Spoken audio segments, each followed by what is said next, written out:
जय हिंद। एक बार फिर से स्वागत करते हैं आपके अपने channel DJ sir classes official में। माफी चाहते हैं काफी लेट वीडियो आ रही है, बट अब ऐसा कुछ नहीं होगा। आपके लिए रेगुलर लेक्चर आज से स्टार्ट हो जाएंगे और ये मैथ सीरीज 10th क्लास आराम से बढ़िया खा पी के नहा धो के आराम से चिंता उंता छोड़ के बैठ जाओ, क्योंकि मैं यानी डीजे सर आपके लिए लेकर आ चुके हैं बढ़िया सा लेक्चर। और ये पूरा मैथ्स का सीरीज आपके लिए चलाया जाएगा और आपके बोर्ड एग्जाम को बहुत अच्छा बनाया जाएगा।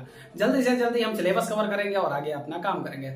आपसे एक रिक्वेस्ट है कि अगर आपने अभी तक सब्सक्राइब नहीं किया तो तुरंत कर दो, क्योंकि आप समझो ना, आपके एक सब्सक्राइब की वजह से जब भी अपने वीडियो बनाते हैं डालते हैं ना, फिर सुबह देखते हैं कि कितने बड़े एक दो भी बढ़ जाते हैं ना, बड़ा सुकून मिलता है कि यार चलो ठीक है, मेहनत तो सफल हो रही है। तो ज्यादा ना सोचो, तुरंत सब्सक्राइब कर दो, लाइक कर दो और बाकी शेयर कर दो। इसलिए नहीं शेयर करते ना कि हम शेयर कर देंगे तो हमारे दोस्त भी आप भी पढ़ लेंगे। कर दो यार, सेल्फिश नहीं होते। चल ठीक है, ज्यादा बात नहीं करते, अपने पॉलिनोमियल की बात करेंगे। बिल्कुल बेसिक से चैप्टर स्टार्ट करेंगे, एक एक चीज। वीडियोस मेरी लंबी होंगी, मैं फिर कह रहा हूं। अभी से अगर स्किप करना है तो तुरंत छोड़कर चले जाओ, और वरना अगर पढ़ना है तो कॉपी पेन ले करके बैठना ईमानदारी से, क्योंकि बेईमानी तुम जो करोगे ना वो अपने साथ करोगे, किसी टीचर के साथ या अपने घर वालों के साथ नहीं, खुद का फ्यूचर खराब करोगे। इसलिए पेन कॉपी ले करके बैठना और आराम से करना, ठीक है। आ जाओ। पॉलिनोमियल होता क्या है, सबसे पहले बात करते हैं। पॉलिनोमियल होता क्या है, हेडिंग डाल दो पॉलिनोमियल। पॉलिनोमियल होता है, देखिए, is an algebraic expression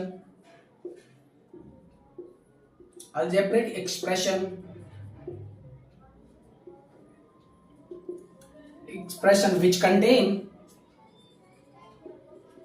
contain two or more than two or more than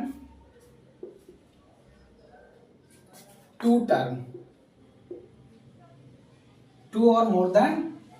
is called polynomial। Polynomial की अगर मैं बात करूं तो एक ऐसा पॉलिनोमियल जिसमें दो या दो से ज्यादा टर्म हो, उसी को पॉलिनोमियल कहते हैं। मैथ 10th क्लास की मैथ का सेकंड चैप्टर है, समझना गौर से। सर ये टर्म हम समझ नहीं पा रहे। अच्छा चलो देखो, जैसे मैंने यहाँ पे लिखा 2x² + 4, इसमें कितने टर्म है? तो पहला टर्म ये हो गया और दूसरा टर्म ये हो गया। अब इसमें कितने टर्म है? 2 टर्म है, तो ये क्या हो जाएगा? आपका पॉलिनोमियल हो जाएगा। लेकिन अगर यहाँ ऐसे लिख दूं ax² + bx + c, इसमें कितने टर्म हो गए? 1 2 3 टर्म हो गए, तो ये क्या हो जाएगा? ये भी पॉलिनोमियल ही होगा। बस पॉलिनोमियल में यही पढ़ना है हमको। पॉलिनोमियल का बेसिक मीनिंग क्या होता है कि which algebraic expression which contains or 2 और मोर देन 2 टर्म, दो या दो से ज्यादा टर्म, उसे क्या बोलेंगे? पॉलिनोमियल बोलेंगे। बस। अब पॉलिनोमियल को हम कैटेगराइज कैसे करते हैं? तो पॉलिनोमियल को दो कैटेगरी में बांटा गया है। पॉलिनोमियल को दो कैटेगरी के व्याप पे डिवाइड किया जा सकता है, और उसे कैसे पढ़ेगा मैं बताता हूं। देखो, पॉलिनोमियल को दो टाइप में इसको हम डिवाइड करते हैं। पॉलिनोमियल को, इसका क्लासिफिकेशन दो टाइप का हो सकता है। एक हो सकता है on the basis of degree. पहला क्लासिफिकेशन होगा कैसा? On the basis of degree, on the basis of degree. और दूसरा क्लासिफिकेशन किस बिहाफ पे हो सकता है? On the basis of term,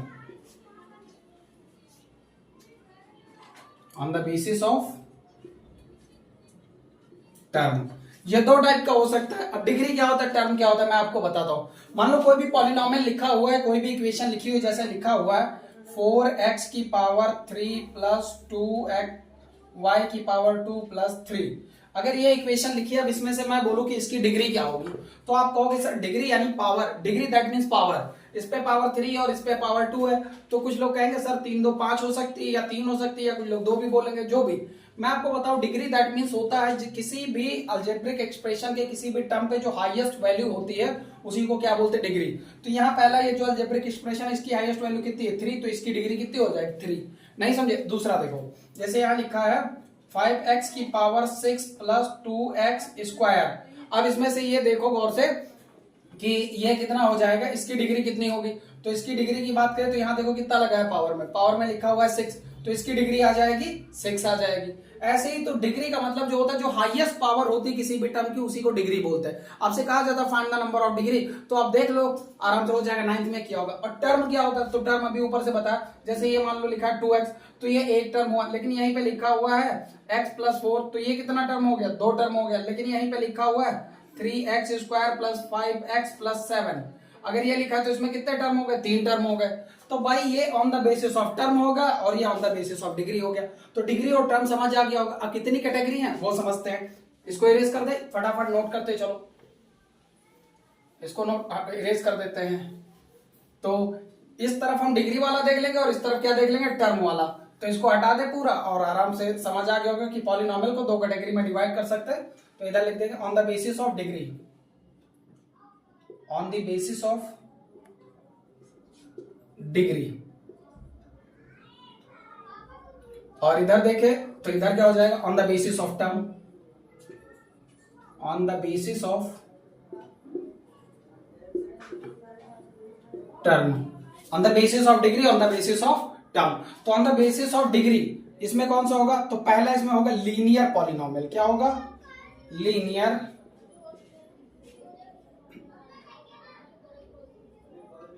polynomial. दूसरे की अगर मैं बात करूं तो दूसरा कौन सा हो जाएगा, पहला लीनियर पॉलिनोमियल, दूसरा कौन सा हो जाएगा, क्वाड्रेटिक पॉलिनोमियल। अभी सबको एक्सप्लेन करता हूं कौन सा क्या होता है, क्वाड्रेटिक पॉलिनोमियल। और मैं फिर कह रहा हूं नोट करते चलना, समझे, क्योंकि मजाक नहीं करना है। पढ़ते तो सभी हैं, पर तुम पढ़ते हो 90+ लाने के लिए, समझे। हाँ, अपना अपने घर वालों का नाम याद रखना। जितने लोगों ने बोला तुमसे नहीं होगा, उन सब के मुंह पे ताला लगना चाहिए, इसलिए स्ट्रांग बनो। और रही बात मेरी, तो मैं तुम्हारे लिए जब पूरा फ्री कोर्स करा रहा हूँ यूट्यूब पे, क्या दिक्कत है भाई, पढ़ो आराम से, इससे अच्छा कंटेंट थोड़ी ना कोई। आ जाओ, क्वाड्रेटिक पॉलिनोमियल। तीसरा जो होगा वो होगा cubic polynomial, cubic polynomial, cubic polynomial. और जो चौथा होगा वो होगा by quadratic, by quadratic, by quadratic polynomial. अब ये 4 टाइप के होते हैं, समझाता हूं क्या होता है लीनियर पॉलिनोमियल। तो लीनियर पॉलिनोमियल का मतलब होता है जिसपे 1 डिग्री हो, जैसे लिखा हुआ है 2x, अब इस पे कुछ नहीं है तो 1 तो पावर है ही है। तो इस टाइप की जो इक्वेशंस होगी वो क्या होगी, लीनियर पॉलिनोमियल होगी। या अगर इसको ऐसे लिख दिया जाए 2x प्लस 5, तो भी ये लीनियर पॉलिनोमियल है, टर्म भले बढ़ रहे हैं पर लीनियर है। आगे अगला क्या देखिए, क्वाड्रेटिक। क्वाड्रेटिक का मतलब क्या होता है, क्वाड्रेटिक का मतलब होता है 2। क्या होता है, क्वाड्रेटिक का मतलब 2। तो क्वाड्रेटिक पॉलिनोमियल, तो इसकी बात करें तो क्या कहते हैं, इस पे कितना हो जाएगा, जैसे ये लिखा हुआ 3x की पावर 2 प्लस 5, तो इस पे पावर 2 है, अगर डिग्री 2 होगा तो वो कौन सा पॉलिनोमियल होगा, क्वाड्रेटिक पॉलिनोमियल होगा। फिर उसके बाद आती है क्यूबिक पॉलिनोमियल। क्या आता है, क्यूबिक पॉलिनोमियल। क्यूबिक पॉलिनोमियल क्या होता है, किसी भी पॉलिनोमियल टर्म की पावर जो होनी चाहिए वो 3 होनी चाहिए। तो 7x की पावर 3 प्लस 5x की पावर 2, तो ये कौन सा हो जाएगा, क्यूबिक पॉलिनोमियल। अब इसको नहीं देखेंगे, सबसे हाईएस्ट पावर को देखेंगे। पावर में क्या लिखा है, डिग्री में 3 लिखा हो, 3 का मतलब क्यूबिक। और बाई क्वाड्रेटिक का मतलब क्या हो, तो क्वाड्रेटिक आपने पढ़ा, क्वाड्रेटिक में डिग्री कितनी 2, और बाई क्वाड्रेटिक करेंगे तो 2 मतलब 2 बार 2 हो जाएगा यानी 4, यानी किसी भी पॉलिनोमियल में कितनी डिग्री हो, 4 हो। जैसे यहां लिखा है 5x की पावर 4 प्लस 6x की पावर 3 प्लस 2x, इस तरह की इक्वेशन लिखिए तो सबसे हाईएस्ट डिग्री कौन सी है, 4, और 4 को बोलते हैं बाई क्वाड्रेटिक। तो ये आ गया तुम्हारा, यानी अब तुमको समझ आ चुका होगा कि ये डिग्री क्या होता है। ये डिग्री के बिहार पे क्लासिफिकेशन कितने टाइप का होगा, 4 टाइप का होगा। पहला कौन सा, लीनियर पॉलिनोमियल, दूसरा क्वाड्रेटिक पॉलिनोमियल, तीसरा क्यूबिक पॉलिनोमियल, चौथा बाई क्वाड्रेटिक। लीनियर पॉलिनोमियल में सिर्फ 1 डिग्री होगी, क्वाड्रेटिक पॉलिनोमियल में 2 डिग्री होगी, क्यूबिक पॉलिनोमियल में 3 डिग्री होगी, और बाई क्वाड्रेटिक पॉलिनोमियल में 4 डिग्री होगी। ये समझ आ गया होगा। अब बात कर लेते हैं on the basis of term की। On the basis of term की बात करें तो पहला इसमें जो होगा मोनोमियल पॉलिनोमियल, मोनोमियल पॉलिनोमियल। दूसरा इसमें जो होगा वो होगा बाइनोमियल, बाइनोमियल पॉलिनोमियल। तीसरा जो होगा वो ट्राइनोमियल होगा, ट्राइनोमियल पॉलिनोमियल,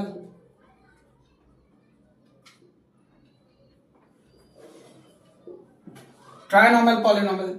चौथा जो होगा जीरो पॉलिनोमियल। ऐसा कुछ होता नहीं है लेकिन अब इसमें है तो मैं बता दे रहा हूं, जीरो पॉलिनोमियल। और पांचवा जो है वो कांस्टेंट पॉलिनोमियल, कांस्टेंट पॉलिनोमियल। ये 5 टाइप के इधर आ गए। अब बताते हैं मोनोमियल पॉलिनोमियल क्या होता है। आप ध्यान रखना ये on the basis of term है, इसमें डिग्री का खेल नहीं होगा, ये टर्म का खेल होगा। तो मोनोमियल पॉलिनोमियल का मतलब क्या होता है, 4x + 7 अगर लिखा है तो इसमें टर्म गिनो कितनी है, एक टर्म ये और दूसरी टर्म ये, तो ये गलत हो गया। हम बात कर रहे हैं मोनोमियल की, तो इसमें सिर्फ एक टर्म होना चाहिए, यानी सिर्फ 4x। तो ये तुम्हारा आ गया, या ऐसे 5x² या 7y³, ये जो तीनों अलग अलग टर्म लिखे हुए ये क्या है, मोनोमियल। मोनोमियल में सिंगल टर्म होना चाहिए। आगे बायनोमियल, बायनोमियल में नाम से ही पता चल रहा है इसमें कितने टर्म होने चाहिए, 2 टर्म होने चाहिए। जैसे कि लिखा हुआ है 3x² + 7x 5y + 3, ये कितना है, देखो पहला टर्म ये, दूसरा टर्म ये, पहला टर्म ये, दूसरा टर्म ये, तो ये क्या हो जाता है आपका, ये आ जाता है आपका बायनोमियल पॉलिनोमियल। आगे बात करते हैं ट्राइनोमियल पॉलिनोमियल। ट्राइनोमियल में 3 टर्म होंगे, जैसे कि ये वाला ax² + bx + c, ये जो तुम्हारा हो जाएगा ट्राइनोमियल पॉलिनोमियल आ जाएगा। फिर नेक्स्ट है आपका जीरो पॉलिनोमियल। क्या है आपका, जीरो पॉलिनोमियल। किसी का भी कोफिशिएंट जीरो का, तो जैसे लिखा है 0x², तो इस तरह का जीरो ऐसा कुछ एग्जिस्ट करता नहीं है, बट आपके बुक में है इसलिए मैं बता दे रहा हूं, ये जीरो पॉलिनोमियल। अगला है कांस्टेंट पॉलिनोमियल। तो कांस्टेंट पॉलिनोमियल की अगर मैं बात करूं तो कांस्टेंट पॉलिनोमियल में इसमें कितने टर्म आ सकते हैं, यानी इसमें कोई भी वेरिएबल नहीं होगा। अब कांस्टेंट और वेरिएबल को मैं बताता हूं। आप देखो जैसे यहां लिखा है 3x², ये जो आगे का 3 है इसे बोलते हैं कांस्टेंट टर्म, और जो ये x² लिखा है इसे बोलते हैं वेरिएबल टर्म। तो इसमें वेरिएबल बिल्कुल ना, उसे कांस्टेंट टर्म बोलते हैं या कांस्टेंट पॉलिनोमियल। जैसे लिखा होता है √2, लिखा होता है 5, लिखा होता है -6, ये सब क्या है, ये कांस्टेंट पॉलिनोमियल है। क्या इनके साथ कोई x y z ABCD कुछ आया, कोई वेरिएबल आया, नहीं आया। तो जब नहीं आया तो ये तो हो गया तुम्हारा। समझ पा गए कि नहीं, फिर से एक बार देख लो। On the basis of term पे कितने टाइप के पॉलिनोमियल होंगे, 5 टाइप के। पहला मोनोमियल, मोनोमियल में सिंगल टर्म, बायनोमियल में डबल टर्म, ट्राइनोमियल में ट्रिपल टर्म, जीरो पॉलिनोमियल में 0x², और दूसरा कांस्टेंट पॉलिनोमियल में कोई भी कांस्टेंट वैल्यू ले लो, नंबर वेरिएबल नहीं आएगा। तो उम्मीद करते हैं समझ आ चुका होगा। ये था पूरा पॉलिनोमियल का इंट्रोडक्शन। आ जाओ, इसको इतना नोट कर लिया होगा तो इरेज करें और चलते हैं अपने क्वेश्चंस की तरफ। चलो हटा दे। और बताओ तुम लोग, पढ़ाई वढ़ाई चल रही है, पढ़ रहे हो कि नहीं पढ़ रहे हो? आजा भाई, अब यहां तक हो चुका। अब इसमें सबसे पहला चीज आता है find the number of zeros. इसके बारे में बात कर लेते हैं, कैसे निकलते हैं जीरोस, और बात करते हैं। अब हेडिंग डालो find the number of zeros, find the number of zeros. तो find the number of zeros कैसे पता करते हैं, तो हम ये ग्राफ वे वाला देखेंगे। पहला ग्राफ वे का तरीका देखेंगे। इसमें सिंपल सा मतलब है, अगर मैं बताऊं ग्राफ वे का तरीका कैसा चलता है तो आप समझ जाओगे बहुत अच्छे से। आपके एग्जाम में ये चीज कई बार पूछी गई है। अब आपके सामने मैं कुछ क्वेश्चन बताता हूं, आप देखना। मान लो आपको बताता हूं find the number of zeros on the graph, on the graph. इसको कैसे करेंगे तो आप समझाते हैं आपको, ग्राफ पे कैसे होगा समझो आप लोग। Find the number of zeros on the graph, तो ये कैसे निकलेंगे, तो मान लो ये आपकी, मैं आपको समझाता हूं। देखो ये आपके क्या है, कोऑर्डिनेट्स आ गए, या सिंपल सा मतलब है ये एक्स एक्सिस और वाई एक्सिस का मैटर आ गया। ये एक्स एक्सिस होता है और ये वाई एक्सिस होता है। अब इस पर अगर मैं बात करूं, मान लो मैं कोई ग्राफ ड्रॉ करूं तो इसमें पूछूं कि नंबर ऑफ जीरोस कितने हैं। समझना मेरी बात को, नंबर ऑफ जीरोस कितने हैं। तो यहां पर जितने पॉइंट पे कट हो रहा होगा वो आपका क्या हो जाएगा, नंबर ऑफ जीरोस हो जाएगा। ध्यान रखना इस बात का, जितने पॉइंट पर भी वो कट रहा होगा। तो चलो देख लेते हैं अपने। इस पे आपको एक ग्राफ बना दिया, जैसे मान लो मैंने एक ऐसे कर्व बना दिया, ऐसे एक ये बना दिया, दूसरा ये पहला, दूसरा इधर बना दिया, ऐसे लिया और बना दिया, ऐसे बना दिया। फिर ये तीसरा, तीसरा ये आपके पास,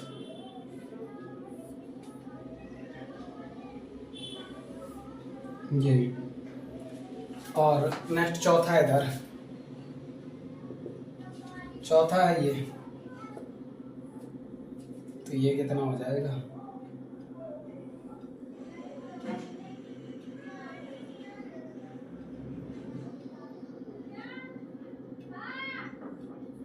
ठीक, ये x ये y, ठीक है। अगला एक और बना देते हैं, आपके पास है ये वाला, ये फिफ्थ,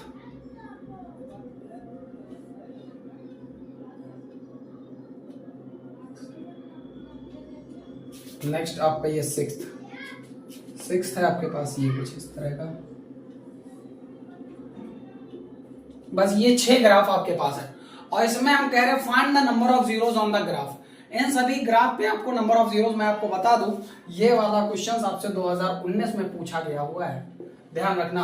अब जिसने पढ़ा है उससे आसानी से हो जाएगा, जिसने नहीं पढ़ा सर क्या बना दिया आपने, इतना ये सब समझ ही नहीं आ रहा, कुछ एकदम टफ है। बहुत आसान है, मैं आपको बताता हूँ, सिंपल सा मतलब, कोई भी नंबर ऑफ जीरोस अगर निकालने हैं तो आपको सबसे पहले ये चीज देखना है कि कोई भी लाइन एक्स एक्सिस को कितनी बार कट रही है।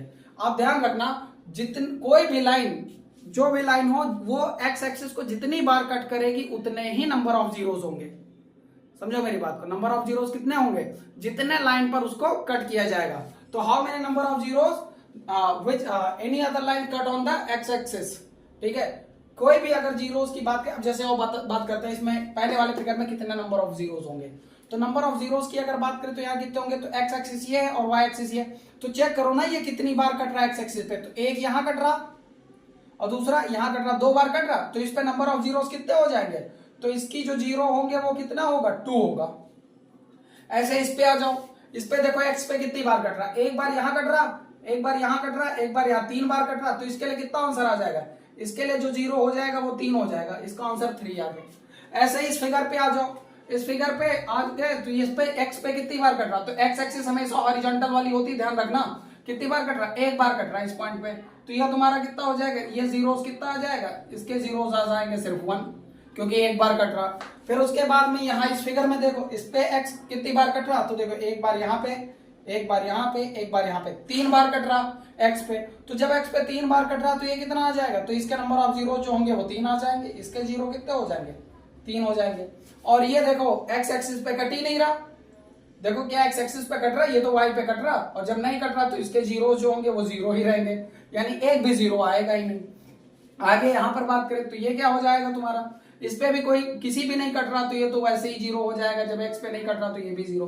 बेसिकली आपसे अब आपके समझ में आ रहा है सर ये 0 0 आप बक क्या रहे हो, आपसे क्वेश्चन पूछा जाता है, ऐसे ग्राफ देते हैं और कहते हैं find the number of zeros in this graph, तो आपको सिंपल सा मतलब, बाकी जीरोस फाइंड करने का और फॉर्मूला भी है, तरीका भी है, वो आगे इक्वेशंस पे वो बताऊंगा। ये ग्राफिकली था तो ग्राफिकली बता दिया, यानी कोई भी लाइन अगर एक्स एक्सिस को जितनी बार कट करेगी, अगर 10 बार कट करेगी तो 10 जीरो, एक बार कट करी तो 1 जीरो, नहीं कट करी तो कोई जीरो नहीं, यानी इस तरह का क्वेश्चन आपसे पूछा जाता है, एग्जाम में आता है आपसे अक्सर 1 नंबर में आ जाता है, एमसीक्यू फॉर्मेट में पूछ लिया, ये फिगर बना के दे दिया, ऊपर कह दिया find the number of zeros, और तुम कह रहे बाप रे ये तो हम पढ़वे नहीं किए, कैसे निकाले number of zeros.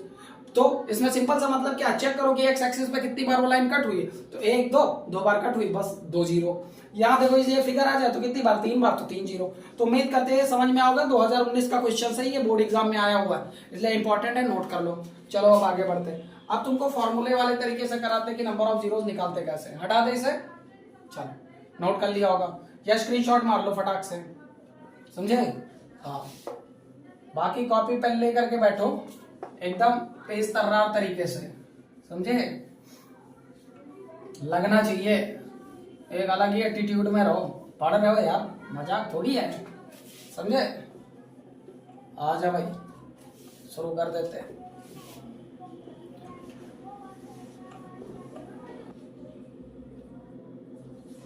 Relation between 0 and coefficient.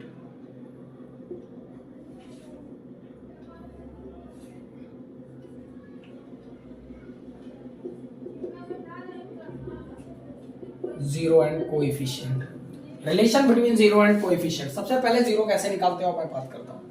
मान लो कोई एफ एक्स ऐसे गिवन है, कोई एक एफ एक्स फंक्शन गिवन है और ये लिखा है a x square plus b x plus c, इस तरह का कोई फंक्शन गिवन है, तो इसमें नंबर ऑफ जीरोस कैसे निकलते हैं। तो आप मैं बता दूं दो चीज होता है, एक होता है सम ऑफ जीरोस और दूसरा होता है product of zeros.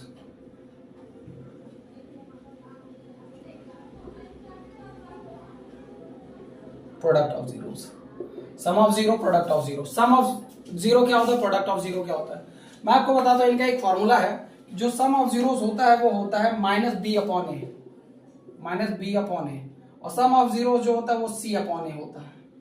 Sum of zero जो sorry sum of zero minus b upon a और product of zero c upon a. इसको बुक में बहुत बार ऐसे भी लिखा जाता है, इसको लिखा जाता है coefficient of x.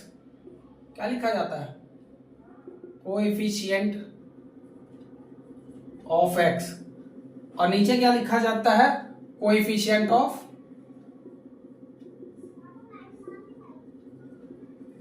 X square minus coefficient of x और कोएफिशिएंट ऑफ एक्स स्क्वायर। अब इस इक्वेशन से इसको कंपेयर करो तो तुम खुद देखो, कोएफिशिएंट का मतलब है साथ वाला, समझो गौर से। जैसे यहाँ लिखा है 7x स्क्वायर, हम कहें 7x स्क्वायर में x स्क्वायर का कोएफिशिएंट बताओ, तो x स्क्वायर का कोएफिशिएंट क्या आ जाएगा 7। अगर मैं कह दूं यहाँ लिखा हुआ है 4x स्क्वायर, अब मैं कह दूं 4 का कोएफिशिएंट बताओ तो कह दोगे x स्क्वायर, जो जिसके साथ है उसी का वो कोएफिशिएंट होता है। तो वैसे ही यहाँ पर क्या लिखा है, द कोएफिशिएंट ऑफ x, देखो क्या लिखा हुआ है, द कोएफिशिएंट ऑफ x, तो इसमें x का कोएफिशिएंट कहाँ है, तो यहाँ x स्क्वायर, ये तो लेंगे नहीं, x यहाँ पे, तो x का कोएफिशिएंट क्या होता है, x को अच्छे से बना दो जरा, x का कोएफिशिएंट क्या है b, तो यहाँ पर लिख दिया हमने b, और माइनस है तो लगा दिया minus.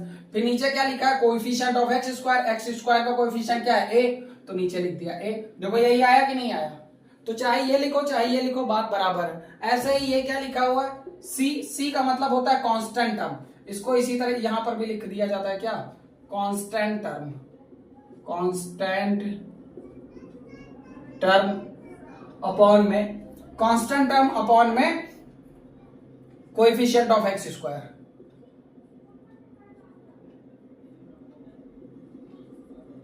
Coefficient of x square का कोएफिशिएंट। अब जब एक्स स्क्वायर का कोएफिशिएंट है तो इसमें भी यही होगा। अच्छा, कांस्टेंट टर्म क्या होता है, मैंने अभी आपको बताया कि एक ऐसी इक्वेशन जिसमें वेरिएबल ना हो, सिर्फ नंबर हो। इस इक्वेशंस को अगर देखें तो यहाँ पर देखो ये भी नंबर है, लेकिन इस चीज का ध्यान रखना, x जो है वो वेरिएबल है, ABC जो है यहाँ पे वो क्या है, कांस्टेंट टर्म है। यहाँ c के साथ कोई नंबर नहीं, वेरिएबल नहीं, इसलिए c क्या है, कांस्टेंट टर्म।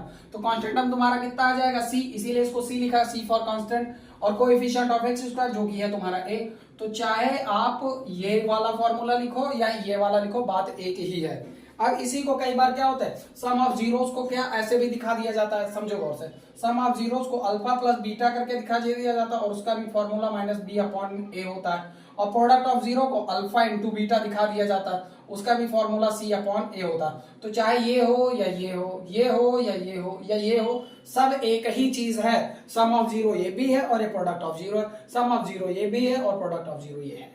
तो ये फॉर्मूला आपको समझ आ गया होगा। अब आपसे मैं पूछूं सम ऑफ जीरोस का फॉर्मूला क्या है, तो आप कहोगे सर माइनस बी अपॉन ए। अगर मैं पूछूं प्रोडक्ट ऑफ जीरोस क्या है, तो sir C upon A.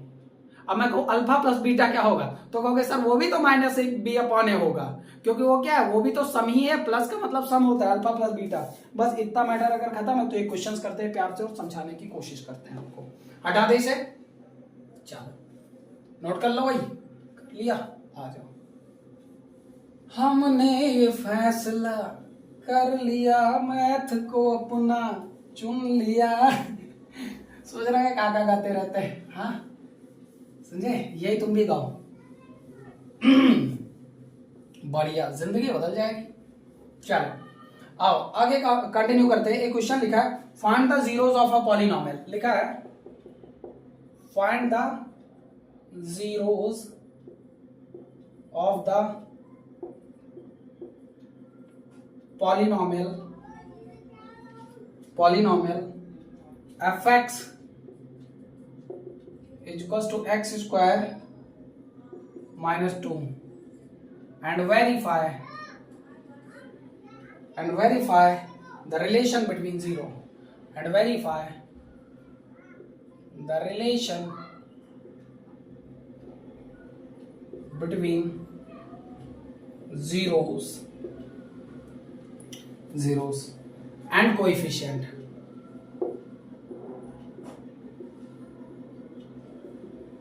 And coefficient. ये आपको क्या करना है, वेरीफाई करना है।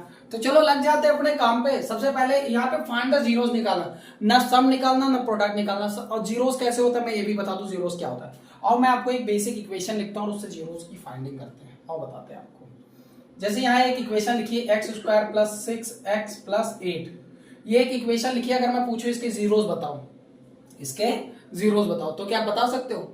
जीरोस का मतलब होता है कि वो कौन सी एक्स की वैल्यू यहां पर लिखी जाए जो सेटिस्फाई हो जाए, मतलब इधर क्या आ जाए, जीरो आ जाए। मान लो ये इक्वेशन हमने ले ली, तो एक्स की वैल्यू ऐसी कौन सी है जो यहाँ रखे जो इसको सेटिस्फाई कर दे। और चलो करके देखते हैं, कुछ ना कुछ तो होगा ही होगा, पता नहीं होगा कि नहीं होगा।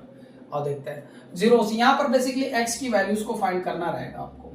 और चलो करके देख लेते हैं। ऐसा कोई टेबल बताओ जिसको प्लस करने पे 6 से मल्टीप्लाई करने पे 8, तो 4 और 2 हो जाएगा। तो इसको क्या लिख सकते हैं, एक्स की पावर 2 और प्लस में 2x प्लस में 4x प्लस में 8। कर सकते हैं कि नहीं कर सकते? क्योंकि 4 2 6 ही होगा, तो कर सकते हैं। इन दोनों में से x कॉमन ले लो, तो इन दोनों में से जब x कॉमन ले लिया तो x प्लस 2, और इन दोनों में से प्लस 4 कॉमन ले लो तो यहाँ भी x प्लस 2। एक ब्रैकेट में कर दो x प्लस 4 और दूसरे ब्रैकेट में कर दो x प्लस 2। अब यहाँ से x की वैल्यूज निकालो, तो यहाँ x की वैल्यूज कितनी आ जाएगी, -4, और यहाँ x की वैल्यू क्या आ जाएगी, -2। तो ये जो दो आंसर आए ये क्या है, जीरोस है।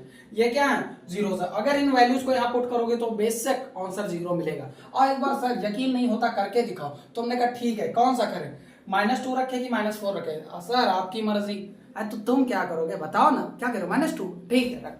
तो सर अपने मन की कर लेते हो, चिंता ना करे, मैं दोनों करा दूं। अच्छा क्या करते हैं, -2 की वैल्यू रख देते। कितना लिखा हुआ है, x का स्क्वायर, x की जगह पे -2 का स्क्वायर, फिर प्लस 6 मल्टीप्लाई बाय -2 प्लस का 8 इक्वल्स टू 0।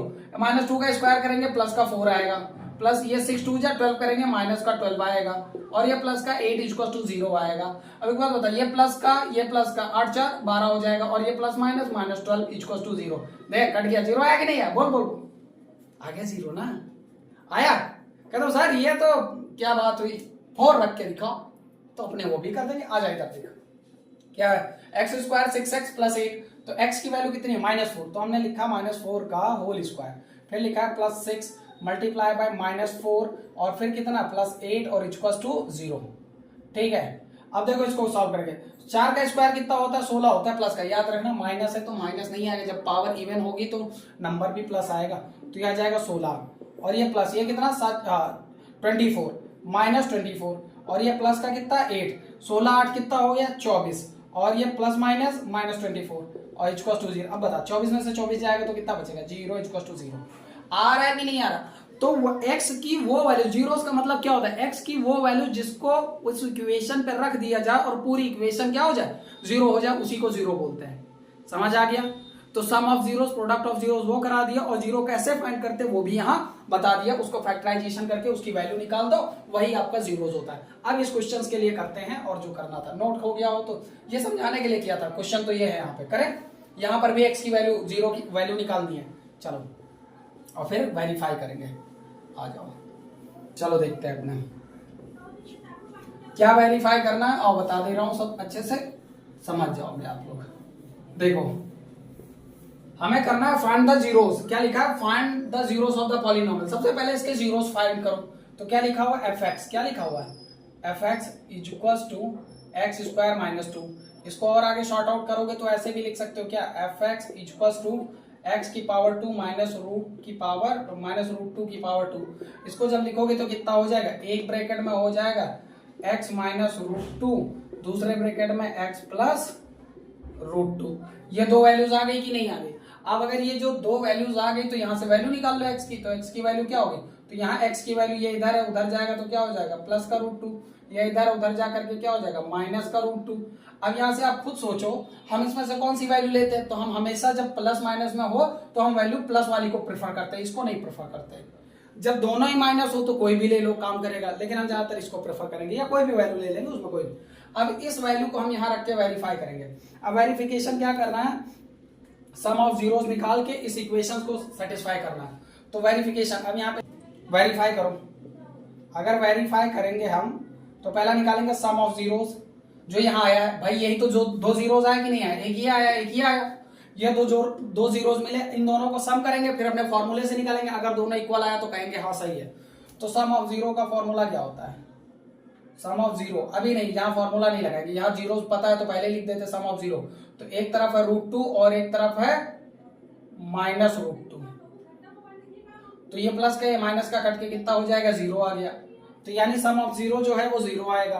फिर प्रोडक्ट ऑफ जीरो कितना आएगा? प्रोडक्ट ऑफ जीरो कितना आएगा? तो उसका फॉर्मूला प्रोडक्ट ऑफ जीरो, यानी दोनों को प्रोडक्ट और तो मल्टीप्लाई कर दो, तो √2 और -√2, तो √2 मल्टीप्लाई बाय -√2। तो ये √2 हो जाएगा 2 और माइनस है तो 2 लगा दो। तो एक ये आ गया और एक ये आ गया, ये दोनों आ गए, सम और प्रोडक्ट आ गए।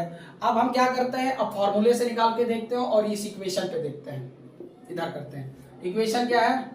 fx = 2x² - 2, ये इक्वेशन है। और अब हम अपना फॉर्मूला लगाते हैं। फॉर्मूला हमारा क्या कहता है? सम ऑफ जीरोस का फॉर्मूला क्या कहता था? सम ऑफ जीरोस का फॉर्मूला, यानी हम लिख देते हैं सम ऑफ जीरोस, लिख ही दो सम ऑफ जीरो का फॉर्मूला क्या कहता था? -b/a। क्या इस इक्वेशन में b दिखाई पड़ रहा भाई? b कब था? तो इक्वेशन पहले कंपेयर करना सीखो। देखो क्या होता है, ax² + bx + c, ये इक्वेशन होती है। तो यहाँ पे लिखा है सम ऑफ जीरोस। अब इस पे अगर मैं बात करूं तो आप एक चीज समझो, क्या लिखा था? -b/a, formula -b/a। b क्या होता है? x के साथ जो होता था, क्या यहाँ कोई x वाला टर्म है? x² का टर्म है और नॉर्मल ये कांस्टेंट टर्म है, b वाला टर्म ही नहीं है। तो b जब टर्म नहीं है, समझो फिर इसमें 3 टर्म होने चाहिए थे। समझना मेरी बात को, इस इक्वेशन में कितने टर्म होने चाहिए थे? 3। तो इसमें से कौन कौन से? एक तो x² का टर्म गिवन है, दूसरा ओनली 2 गिवन। और जब ओनली 2 हो, कोई वेरिएबल ना हो, तो मैंने बताया था कि ये कांस्टेंट टर्म यानी c की वैल्यू गिवन है। लेकिन ये bx वाली वैल्यू है नहीं, ये पूरा टर्म ही गायब है। तो इसका मतलब जब नहीं है तो ये कितनी हो जाएगी? -0। और नीचे कितना? a की वैल्यू, a यानी यहाँ पर a है, सॉरी a का मतलब क्या होता है? x² का कोफिशिएंट। x² का कोफिशिएंट कुछ नहीं है तो क्या है? देखो x² का कोफिशिएंट क्या है? a। तो वही a यहाँ लिखा है, तो x² का कोफिशिएंट कुछ नहीं है, तो यहाँ पे 1, तो 1 कर दिया। और 0 को 1 से करोगे तो 0 ही आएगा। तो पहला सम ऑफ जीरो वहां भी आ गया और 0 यहाँ भी आ गया, इसका मतलब वेरीफाई है, सही चल रहा। फिर आ गया प्रोडक्ट ऑफ जीरो। अब प्रोडक्ट ऑफ जीरो की बात करें तो प्रोडक्ट ऑफ जीरो क्या होता है? c/a। अब एक बात बताओ, c इसमें है? हाँ, इस इक्वेशन में c यही तो है, c यही तो है 2। तो 2 और a कितना है तुम्हारा? x के साथ कुछ नहीं है तो 1। समझे कि नहीं समझे? x के साथ कुछ नहीं तो 1, ये तुम्हारा आ जाएगा। समझे? c। अच्छा, और c कैसा है? माइनस का है, देखो माइनस लगा है तो माइनस लगा दो। इसको शॉर्ट आउट करोगे, 1 से डिवाइड करोगे तो -2 आ जाएगा तुम्हारा। तो यहाँ पर देखो प्रोडक्ट कितना है? -2। और यहाँ पर भी प्रोडक्ट कितना है? -2। अब बताओ सेटिस्फाई हुआ कि नहीं सेटिस्फाई हुआ? इस चीज को अगर ना समझ पाए हो तो आप वो फॉर्मूला लिख लेना, कोफिशिएंट ऑफ x और coefficient of x², constant term upon में कोफिशिएंट ऑफ x²। करोगे सेम यही आ जाएगा, बन जाएगा, कोई दिक्कत नहीं। उम्मीद करते हैं इतना समझ आ चुका होगा। और आगे बढ़ते हैं, एक क्वेश्चन और करते हैं। ये पूरा इंट्रोडक्शन चैप्टर आगे एक और फाइंड कर लेते हैं, एक क्वेश्चन और करते हैं। हटा दो इसे, जल्दी से देखो, आप लोग शेयर कर दो अगर आपको समझ आ रहा है तो, बाकी मजे ही मजे में आराम से करते रहो। समझे?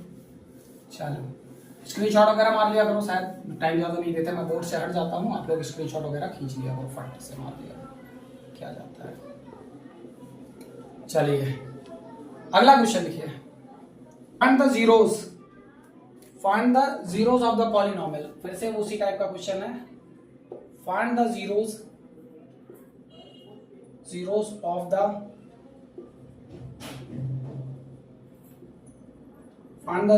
The polynomial fx equals to 4x² plus 8x and verify the relation